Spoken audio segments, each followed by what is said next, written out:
Top of the morning to you, Jim Holley here with you on this Saturday morning. 21 days in the month of April. The year is still the same, 2018.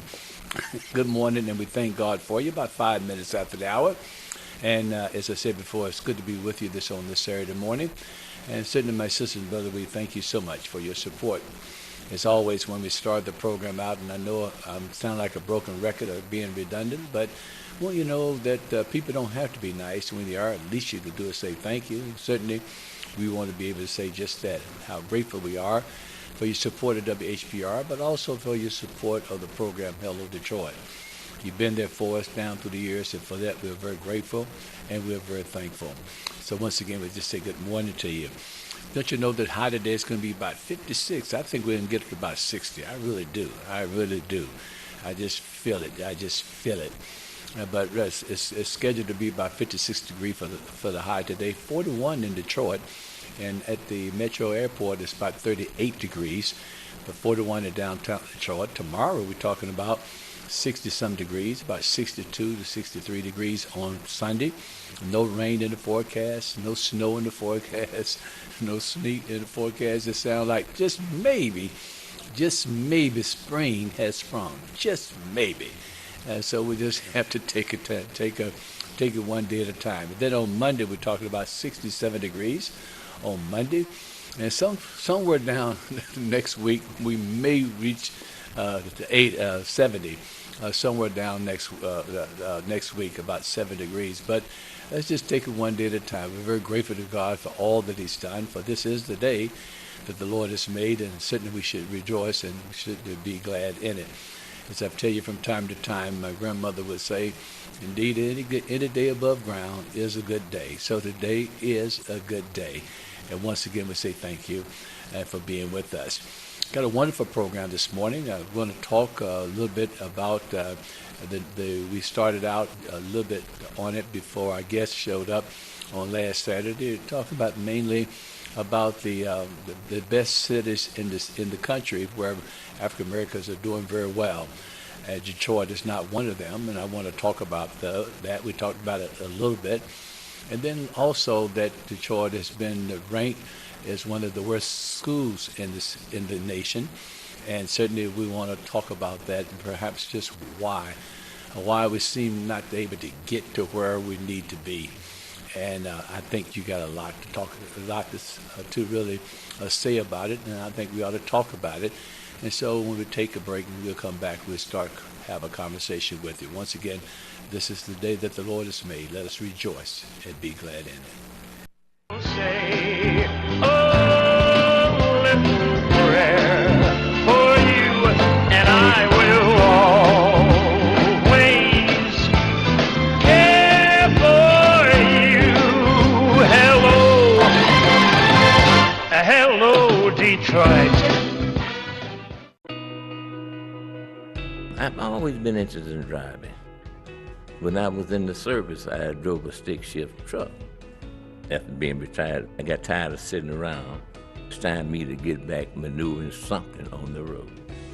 I'm back in school again, and I seen the sign out there, said truck CDL. I'm in school trying to get me an associate degree. One reason I quit school years ago, I'm a slow learner. But once I learn things, I can pick it up, but I can pick more so up on hands-on. The technology is different for me. It's the difference between driving a straight back truck or a stick shift car. And the semi-truck amazes me. This is a program that advances knowledge. I'm determined to get an education, get you a skill and a trade. Live life, enjoy it.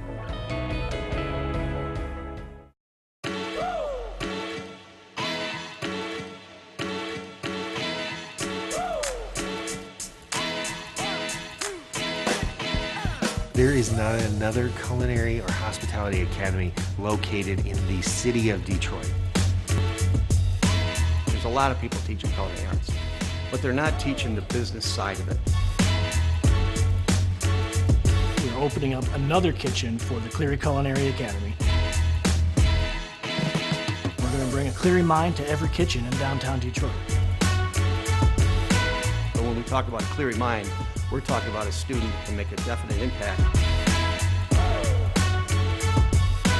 We want to be a part of all the wonderful food establishments, restaurants, and the food scene in general in downtown Detroit.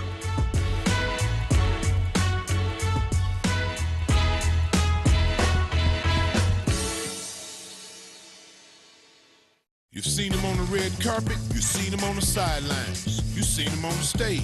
The hottest looks in urban fashion from the biggest name in urban fashion, Van Dyke's. Now pick out 3, pay for 1. 3 suits for 1. Van Dyke's, 10 Mile and Southfield Road. You've seen him at the clubs, you've seen him in the boardroom, you've seen him on the pulpit. Now get them at Van Dyke's. 3 suits for 1. Suits for the workplace, for the club scene, to be seen in. Pick out 3, pay for 1. Van Dyke's, 10 Mile and Southfield Road. And once again, thank you so much for being with us on this Saturday morning, 10 minutes after the hour. And again, we want to thank God for each and every one of you. I wanted to obviously talk a little bit about the cities that really where African Americans do very, very well, and of course, and why they've done very well in these particular cities, and what makes them so much different from a place like Detroit, where I think also that many African Americans are doing very well. And obviously, we got our challenges, and I want to talk about that. And then also this morning, I want to talk a little bit later on in regards to the school situation. And I think that the superintendent, the new superintendent, is going to indicated that he's going to do everything he can to turn this thing around. Obviously, he just got here. New board just got here, and so again, got to give them a chance to do just that. And so, but we want to talk about again, perhaps what you think what we need to do in terms of really making a difference in our school system, and why we still continue to wrestle and continue to struggle in trying to get our school system up to par. And so I know that you got a lot of ideas about that as well. I want to, I didn't get a chance to thank you so much for your participation and your prayers for our Jobs Expo that took place 2 Fridays ago. And we had a wonderful turnout, over 800 some people that we have that signed. It may have been more than that, obviously more than that did not sign up. But when they came in and registered, we had over 800 some people that did do just that.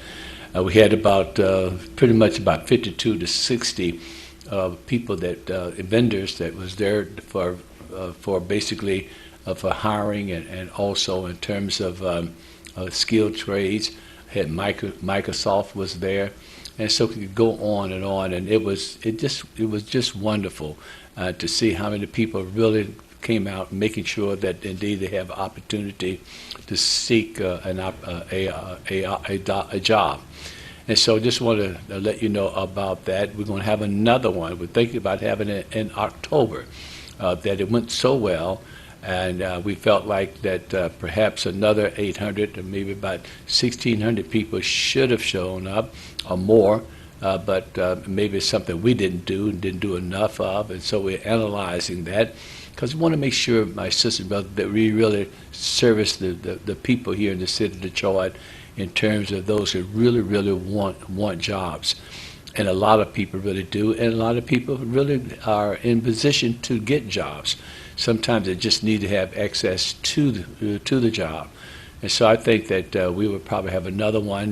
We learned a lot, and certainly the team that I was able to put together, we're sitting down analyzing it.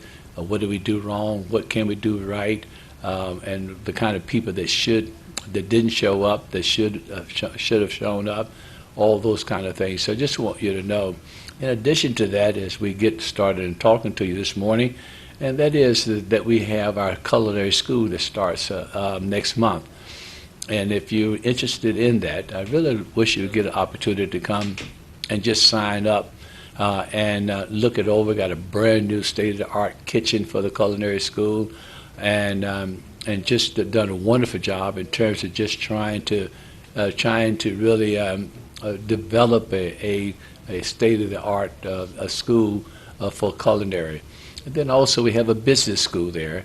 You can get your bachelor's degree, associate's degree, bachelor's degree. and a master's degree or a certified public accounting degree right there at the on our campus, this historic Little Rock Family Life Center. And so I'm just saying to you, if you know somebody, your son, your daughter, and really want to try to make a difference in their life, and I know many of them really do, they just need an opportunity. And so I'm just saying to you, my sisters and brothers, we need to take advantage of all these things, and no doubt about it, when it comes down to Wayne County Community College, there's so many options that really leads to a better life for all of us. And so I'm just saying to you is just take advantage of this. You know, I don't know why it is that people like Washington and Baltimore and people like that are outdoing us in terms of economics for African Americans. And so I'm sure we can get on this list. And it's not so much just getting on a list; it is just getting things better for us here in the city of Detroit. There's so many opportunities, and we just got to take advantage of it. And as I said before, sometimes it's because people don't really know and don't have access to what's going on here as well. I know that indeed I've run across people who said they have a degree in this particular situation, that particular discipline, and they're having a hard time finding a job. And sometimes there can be, and the reason why is because you do have a particular discipline, and perhaps that discipline that you have is not really, is available in terms of employment. And so we have to. Sometimes what you have to do is you have to, try to do something else.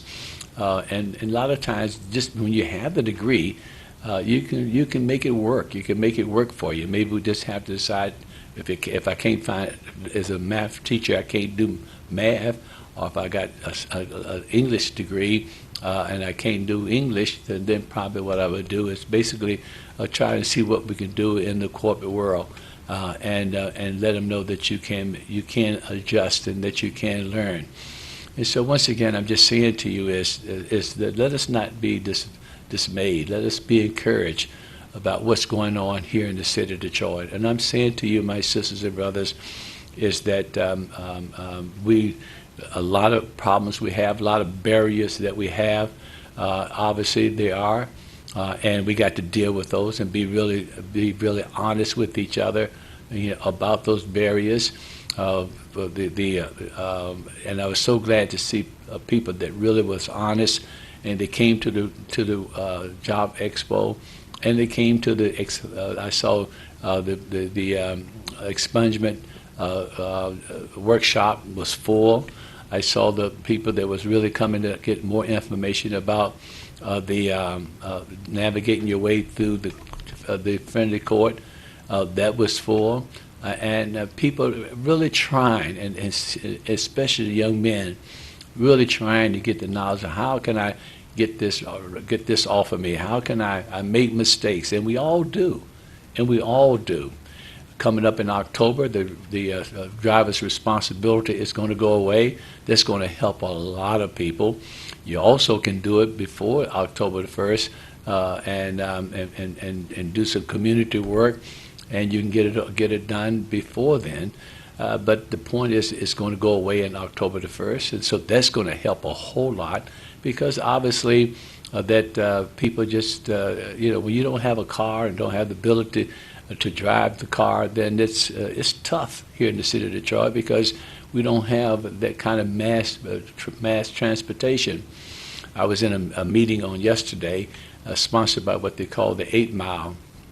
And I forget all the name that goes with it, but for those who basically that borders on 8 Mile, the country, the counties and the cities, the borders on 8 Mile, Macomb County, Oakland County, Wayne County, and the city of Detroit. They were on a panel, and maybe about 400 or 500 people were there, talking about mass transportation. What is that going to look like? And of course, people like Bill Brooks Patterson, he was there, and just really just the same old Brooks Patterson, the same old person that basically they feel like it doesn't mass transportation does not benefit Oakland County. And of course, when it comes down to really what they really want to say and can't really say, and you can pick it up in the way they say it, and that is obviously the fear of having us to come out into their communities and looking for jobs are having a job. The other thing, of course, is that what came up in the conversation on yesterday with the mayor and Brooks Patterson, Warren Evans, who was just simply excellent and was beautiful in his explanations and very knowledgeable, and trying to really say to the people in Macomb County and to Oakland County, and that is indeed we need to really work together and sign on this mass transportation so that we can work together. And of course, his words were eloquent, but for the most part, it seems like it fell on deaf ears. The other thing, of course, is that if you don't really can't get to the job, then and you don't have a car, and if you do have a car, the insurance is so high, and so you can't afford the insurance, and so you basically you get across 8 Mile, and then you know that you're almost frustrated before you get to the job. Because you just know that if I get stopped, I'm not going to just get a ticket. They're going to take me to jail. In Detroit, you might get a ticket, but in some of these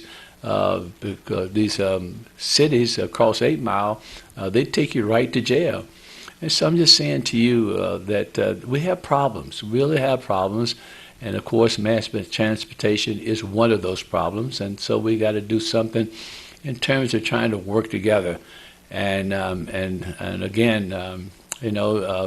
racism came up in the meeting on yesterday, and as I said, this was about people who really borders 8 Mile, Macomb County, Oakland County, and of course Wayne County. They all borders 8 Mile, and this is why the Wayne County executives were there as well as the mayor for the city of Detroit.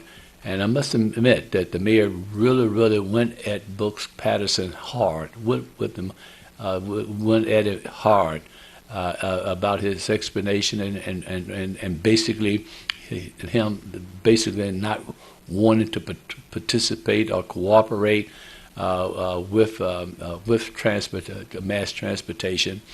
And of course, then they say, Brooks Patterson, he's got to go to another meeting, and they wheeled him out of the place and for him to do just that. But the point is, I'm trying to say is that we still, it's like 30, 50 years ago. We're still arguing and basically fussing and have this struggle of trying to how we're going to work together from the Wayne County, Macomb County, and also Oakland County, and with the city of Detroit. And in order for us to really understand that we got people from the suburbs come to Detroit to work, then we got to have Detroiters also be able to go to the suburbs to work. And of course, the difference is that we don't have the transportation, and they do. I really think sometimes what we ought to do is on these to put a toll booth on all the major arteries coming into Detroit, and that'll kind of maybe wake people up. I'm sure that it can't be, it's not possible, and it's not legal. But the point is, my sisters and brothers, we need to do something to try to wake people up in this southeastern Michigan, and know that indeed we have problems, and the problems that we have, we got to work together if we're going to solve them.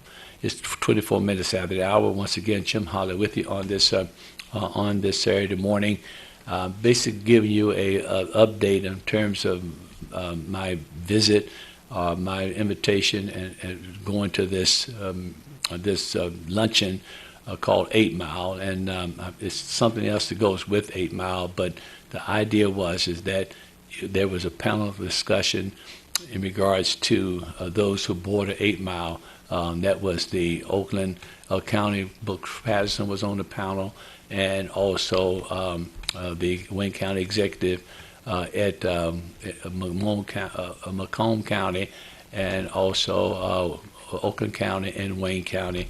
They all were there, and the mayor of Detroit were there talking about mass transportation and about jobs. And so that's the way it was on yesterday in terms of just really what you really see that's going on. And sometimes my sisters and brothers, when you're sitting there and listening to these politicians, it's almost the same thing that they were talking about 50 years ago, 50 years ago. And somehow, some kind of way, we got to do what we can without them, and that's what we have to do. We got to basically try to provide for our families, provide for our children, give our young people hope, give our children hope, those that are in school and those who are out of school and those who are yet unborn. We got to see what we can do to make sure that we give people hope here in the city of Detroit, and we got to work together. Just have to work together. And I was listening. I don't know if you saw the Michigan Chronicle, and it had on there the people that's 40 and under who really have their own business. And so I was asked to turn to that particular section. And you're glad to see these young people that basically have their own business. And I think they had about 50 or so people, young people in there. And that's it's just a sense of hope, and I know that a lot of people that's not in there that have their own business, and you really see how young people are really trying to make something out of themselves, and obviously we got to do what we can to help them. We got to do what we can to help them. And so again, I just want to get that to you this morning, and we thank you for allowing me to really express that point of view in terms of what's happening in these various meetings that we go to. There's somebody that told me a number of months ago, and that is that if you're not at the table, you own the menu. If you're not at the table, you own the menu. And my sisters and brothers, that there are a lot of things happening in this city, a lot of things happening in this county, a lot of things happening in southeastern Michigan, and we're not involved in it. We're just not involved. And somehow, some kind of way, these people that basically are that trying to move forward and trying to move Detroit and Wayne County and southeastern Michigan. And when you go to these meetings, you see that we're not there. We're not at the table. And if we're not at the table, then the idea is that you're on the menu, and most likely you're going to be selected or not selected, and you're going to basically it's going to be dismissible. And so I'm just saying to you is that we got to understand that. We just have to understand that. We have a lot of people who are doing very well as African Americans, but we see they're not really trying to get it to the least of us, and somehow we got to make these people accountable. I was chief. The deputy chief that calls in here on a regular basis to talk about this program called Pathway Out of Poverty. He said, well, he talked about it as if it was about in every city. He was talking about California, but I come to find out it was in maybe about 30 cities, and some of these cities were getting 3 million, 5 million. Some cities got 8 million. I got the list. But also in Detroit, there in southeastern Detroit, got 4 million, 4.3 million. And for getting people out of poverty. And I'm calling and trying to see whether or not they still exist and what did they do with the 4 million. I didn't have no idea that kind of money was available, that it was coming to Detroit. But the chief, it not only went to California, it was somebody in southeastern Michigan, south of Detroit, South Detroit, got 4 million, for over 4 million. And the question, of course, is what was done, and maybe something was done. I mean, I just don't know, because I can't get the information. I can't find anybody, And it was not an African American company or African American group that got the 4 million, and not that they have to be. But the point is, my sisters and brothers, that kind of money, and we don't know nothing about it, all that kind of money, we don't know whether or not it did what it was supposed to do, and maybe it did. Maybe it did. Is it very possible that the money, it came from the Labor Department? Is it still available? And so we talked to the Labor Department. They indicated that you have to go online and try to find where the pathway of out of poverty where it's located, and if it's still available in terms of a grant or something like that. They don't make it easy for you.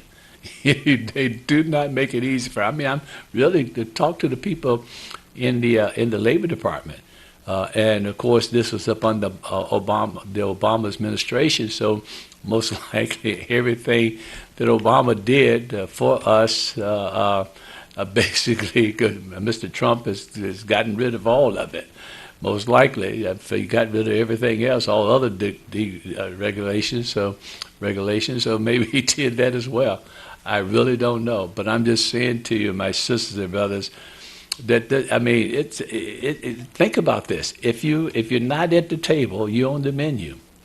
And that means somebody else is deciding, what you're going to eat or what you're not going to eat, because you're not at the table participating. And many times you go to these meetings and you can really see that we're not there, and then those who are there don't seem to really be making sure that our interest is there, and that we basically are benefiting from the program. I have the most difficult thing in the world for me to see is for African Americans to be in a position to help other African Americans, and they don't. It's just a heck of a thing to think about. I expect others not to think about us. I would like to think they should and would, but when it comes down to us, how can you sit on a board and not see that? Well, what about trying to make this available for African American businessmen and women, or so and so? How do you sit there? How do you sit there? I mean, how you sit on a bowl. This is just I'm not talking about nobody. I'm just talking about what I'm talking about, because I'm just trying to make a point here. How can you sit on on the board of parole and basically not try to see if indeed if this person is really worthy or not to be paroled? I mean, how do we do this? How our DNA that we have ought to really relate to each other, and it's the heckiest thing in the world for me to feel how it is and understand that African Americans are really not there to try to help other African Americans. Everybody else does. And sometimes, my sister and brother, it's amazing. We get in a position and we feel like we need to make sure that other people, that we're going to be fair to other people.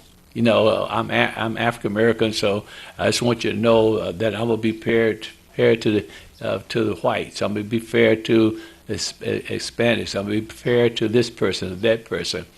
Just because I'm black, I want to make sure that I don't want to be accused of being to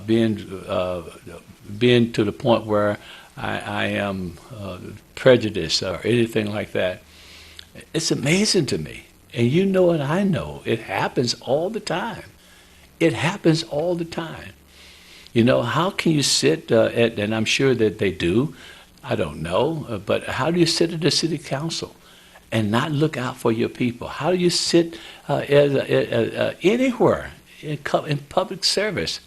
And I'm sure they do. I'm just raising the question. I'm not talking about anybody.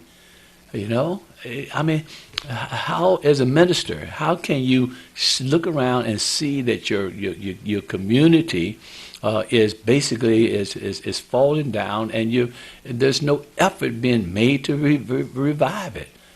You know, and so I'm talking about all of us are in this thing, all of us. And then those who do really try to make a difference, then we have people that go against it. Our own people go against them. You got to understand, my sister, brother, our psyche is it's strange.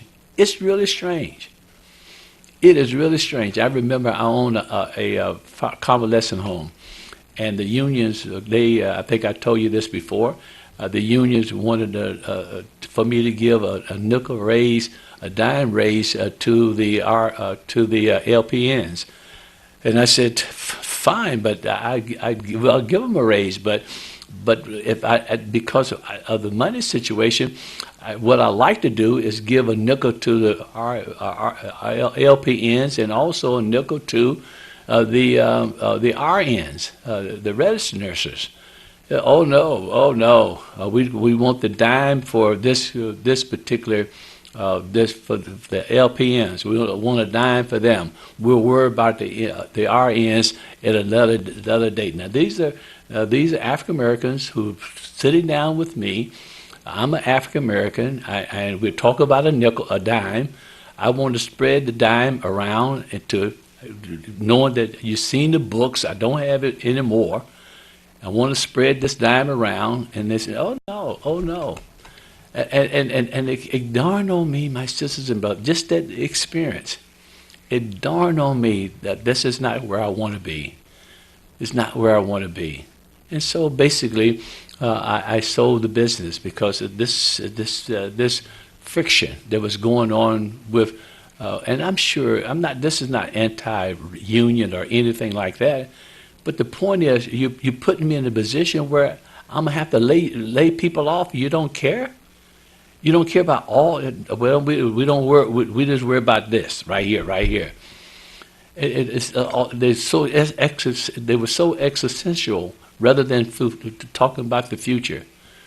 And so when I sold it, then the guy that came in was not African American. Comes in, and when he comes in, he lays half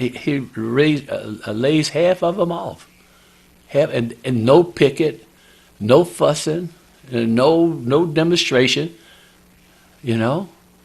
And I'm just saying to you is that it's amazing what we do to each other, you know. It's amazing, the psyche, where we just really don't have this sense of kinship. And I'm not talking about everybody, obviously. Just talking about basically my sister and brother. Somehow, some kind of way, we got to get to the point where we can work together and try to get our institutions back together. Because I'm telling you, these people are coming. They are coming. If you're not careful, my sisters and brothers, I mean, the Troy that you know now, you'll never see again. If you're not careful. If you're not careful, if we continue to fight each other and not to be forthright and honest and really try to see what we can do to really keep people in our homes, you know, that kind of a thing. And so again, I don't mean to get on my box, but I'm just saying to you, it's disturbing to see that indeed what we do to each other. and what we do against each other on behalf of other people. 39 minutes after the hour. Paul, you've been very patient. How are you this morning? Doing pretty good. Yeah, how are you? Yeah, I was listening when you was talking about going out getting jobs. And I thought about a period when there was blacks didn't have jobs and different things. And I said, how did they achieve that? And I looked and I found out that they said in Montgomery, if you hurt me, I'm going to stay out over a year. I'm not going to appeal to your morality. I'm going to hurt your profit because you make approximately $3,000 a day on that bus. And when I get a lot of poor people, that maids, butlers, and stuff like that, nature janitors, we're not going to ride that. We're going to sit and we're going to hurt you. And they hurt Montgomery. It wasn't appealing. It wasn't speaking to power. It was hurting power. Yeah. Then I looked and seen after 63, over 800 cities, starting with Birmingham. They hit the street. They didn't ask for no permit. And they stopped the milk truck that milked the cow from rolling. And so they hurt production for 38 days. So the whole essence of the civil rights movement was a fight. It wasn't appealing. It wasn't having meetings. It was a fight. They said, if I can't live, I'm going to hurt your pocket, because we know in capitalism, the bottom line is profit. And that's the whole essence of the civil rights revolution. There's never been none before then, with all the Muslims and about business and stuff. Never after 1968. Without that movement, all meetings are fruitless. So when you went to that meeting and seen Brooke Patterson and them talking, but you didn't see the masses talking. Yeah. If we in Detroit will fill the means of communication first, so we can talk to every household, and we say, we not going to let all Indians on Finkel and Schaefer have a Turkish chicken and working in there, and our young people don't know that's disgraceful, because it hasn't been a fight in Detroit. It's been meetings, and they've been carrying out their design, their plans, and we've been had meetings. We never involved the masses of people. The civil rights, and I keep saying it, and I don't know, you tell me you disagree with me.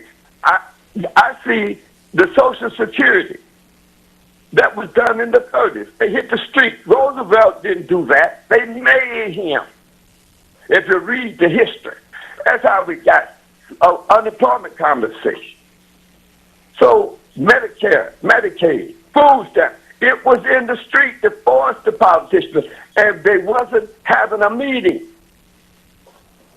So if you disagree with that, disagree with history when you say you disagree with me. No, I'm okay with you on that one. I'm okay with you on that one. Okay, so I'm going to bring that to you. That we got to fight. Got you, my friend, and thank you for the call. And that's how we got to fight. Thank you, my friend. We got to organize masses of people. We got to go in the streets and stop. Okay, thank you. Thank you, my friend. Thank you. Call you in touch. How are you this morning? Good morning. Yes. Money rules everything around, and it doesn't care about people's feelings, emotions, all that. And that being said, I respect your especially your analysis that black people stick it to each other all the time, don't support each other, stuff like that. Personally, most the significant amount of assistance and opportunities I've gotten out here came from black people. Black people in leadership positions, black people in the hood, and all that kind of stuff. They came out and they helped. They helped you because you were black. So I don't know. I know there's some problems out there. Martin Luther King even said that every ethnic group has some people within them that works against their people's best interest. But blaming black people for their lot is like blaming the victim when the root cause poverty and discrimination and all that systematic racism. People don't want to hear that. Oh, here you go again. Oh, but you don't want to hear. But that is the fact. That is the basis of a systematic racism fueled by capitalism. And those people downtown you mentioned gave some ups to Duggan. But Duggan, when he gets on the mic, talks a good one. But he is chairman of Captains of Industry in Detroit, that money. And that's all they care about. Brooks Patterson, when he finally gets out of there, he needed to get out of there. Maybe this region will have an opportunity to receive hundreds of billions, and probably billions of dollars from it's for regional transportation. The feds won't give up no money if the region don't agree on a transportation plan. And Oakland County has been blocking that for a long time. This guy needs to take his behind somewhere back to Florida, where he probably lives most of the time. So this region, so the people can get around, so youngsters from the far east side can get to Ann Arbor if they want to visit the University of Michigan or Ypsilanti, or we can get to the airport. This is a tragedy. Somebody along, so I wrote it for some summit one time to Wayne. Somebody needs to sue in federal court. Somebody, Oakland County or somebody, because they're stopping funds transportation so we can move around. That's a good There's point. a part of Woodward Avenue in Bloomfield Hills where the Center bus, the smart bus, can't stop because the people on Bloomfield Hills on a state road, Michigan, Woodward Avenue, they've ordered that the buses can't stop there during that strip on Bloomfield Hills. What if somebody from the west side wanted to go and check out Cranbrook Academy of the Arts, which is off of Woodward? They can't do it. When I was a youngster a long time ago, I had a job in Bloomfield Hills company on Woodward, but the buses didn't stop there, so I had to take the bus to Pontiac, walk a mile back to it. I remember the ice and snow. It was pathetic. I wanted to sue everybody. You know what I'm saying? So Brooks Patterson needs to get his behind respectfully out of here so people enjoy the region, have access to all the opportunities that are Thank you for that. A good point. And thank you for the call. I really appreciate that call. Paula, thank you. How are you? Can you hear me? Yes, I I'm can. on the road to swim them in China. Yes. Can you hear me? Yes. Okay. As long as corporate greed and criminal elites are running the policies, controlling the pimp from the pulpit and the so-called politicians that's being seated, we will continue to have all this drama, this dismantling, this man-made poverty, because it's all about the greed, and the only way that corporate and criminal elites can survive is by keeping the control. We call it population control. The more souls that they can control and keep dumb, numb, and ignorant, then the more the people don't even know how to get up and fight for human rights. Yeah. Thank you for taking my call. And I appreciate the call. I really think that it's more economic control than it is, racial control. And of course, maybe they probably even out. But when you listen to these conversations in terms of what's going on in Macomb County, who was more eloquent, but nevertheless still against mass transportation, and as well as Bill Brooks Patterson, who was not that eloquent, but basically said what he wanted to say. And then, as I said before, when Mayor Duggan, he and Brooks Patterson went at it. I mean, it was something to see, and because sometimes my son, people can bring the kind of things out of you that you don't expect to exemplify in a forum like that. But Bill Patterson does that, and it sounds like the same rhetoric that I heard when I came to Detroit in 1969. I'm just saying to you again, there's somehow some kind of way, in spite of all of that, we got to do what we can and work with what we can.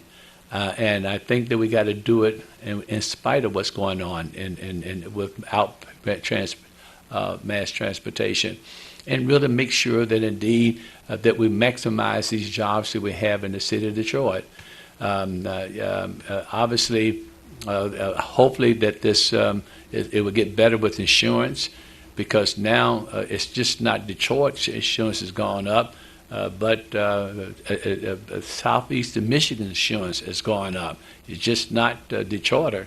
And so again, we're all about in the same thing, about where we are, if we all in the same thing together. And so I'm just saying to you is that that in spite of all of that, somehow, some kind of way, we got to work our way through this and through this struggle, because I think it's more economic than it is racial.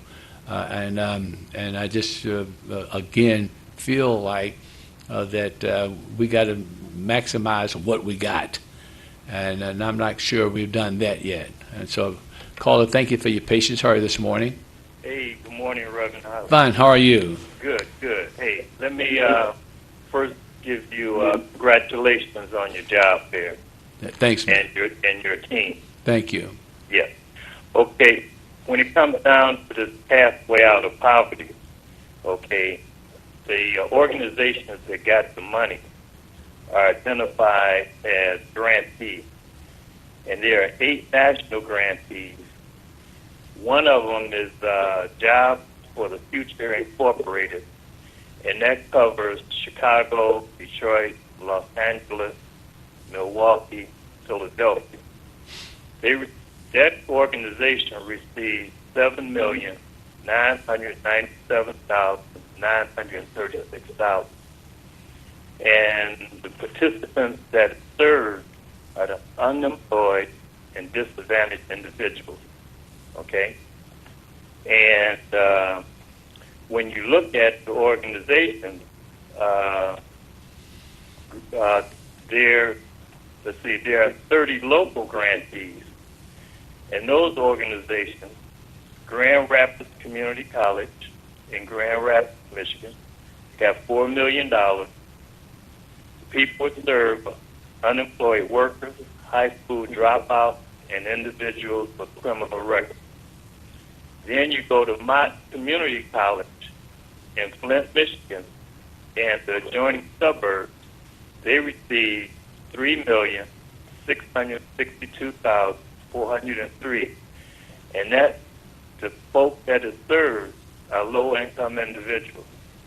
Then here in Southwest Detroit is Southwest Housing Solution Corporation. We're all familiar with. They receive $4 million, okay? And the people served is unemployed individuals, high school dropout individuals with criminal records, and veterans. So I would suggest to you that you collaborate with Dr. Ivy and his team over there. And, you know, they have more resources than you.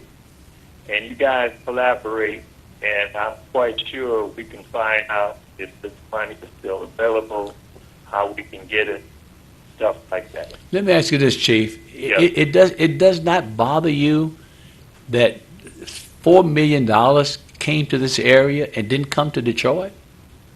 Oh, yeah, without question, Reverend Holley. I've been trying to tell you guys since 2010 what's happening, but I'm talking, when I talk to you... Both want to kill the messenger. So, I mean, like I say, yeah, it bothers me. I talk... Our problem is we don't collaborate, and most of us don't read. Let me ask you this. When I talked to you 3 weeks ago about this, yeah. You told me about I'm thinking this is a California thing. So you say to me, won't you go and look it up and go online? So I went online. I pulled everything out and saw where some 30 cities throughout of America got this kind of money.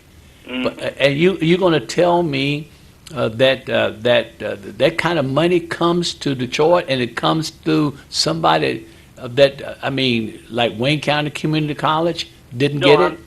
I'm saying get with Wayne County Community College, work with Dr. Ivy, and find out how to get this money. I understand That's what that. I'm saying, because it's clear if my community college can get it, okay? Right. If this group in if Grand Rapids Community College can get it, why can't Wayne County Community College get it? And I agree with you. I'm just saying to you, Chief, it bothers me that this kind of money comes not to us. Yeah, it should bother. Do you understand? It bothers me, Reverend Holley. Okay, all right. It should bother everybody when we see the unemployment, we see the people in Detroit not being trained. We see the city of Detroit for a long time, workforce development wasn't serving people properly. But you got this type of money floating around, and no one from the city is saying anything. Jones ain't saying anything. You don't have anyone on the council saying anything. Or know anything about it. You don't have the mayor saying anything about it. Yeah. All right, thanks, Chief. So, yeah, it's a hell of a thing to have this type of money available, and no one in government is saying anything about it, and they're supposed to be representing Detroit. Thank you, my friend. Thank you so much. It's about 3 minutes to the hour, going to a break, and then to come back. What I want to do, I didn't get a chance to give you the number of the cities, and I'll take your phone calls. Take the cities that are the top 10 cities where African Americans are doing very well. But I also want to talk to you a little bit about this whole thing about Detroit schools scores worse in the nation again. But the superintendent vows that he would change that. And I really want to get your take on this, and because and obviously we got to give this new superintendent a chance to do just that. Try to take things, and it's going to take time. There's no doubt about it. But what are your thoughts about that? I mean, how do we continue to be the worst all the time? And I'm going to give you the statistics in terms of math skills and those kind of things. But what is it can we do? What else can we do that can really make our school system better? Obviously, the teachers got a role to play. The superintendent has a role to play. But what about us? What about the parents? What about the preachers? What about what about us? How can we really get this thing to where we won't be embarrassed with this kind of headline? Detroit schools scores the worst in the nation again. You know, not just we score the worst in the nation, but we score the worst in the nation again. And I just, Rebel, ladies and gentlemen, we need to talk about this. we really need to talk about this in terms of what can we do. Yes, I know what, certainly we know, I can tell you what the Dr. Beatty said he's going to do and what the board is going to do. But if we talk about this thing, it takes a village to raise a child, then let's see if it does, if it really does. Is it just all talk? Is it just really all talk? We'll be right back. I will say a little prayer for you, and I will always care for you. Hello, hello, Detroit.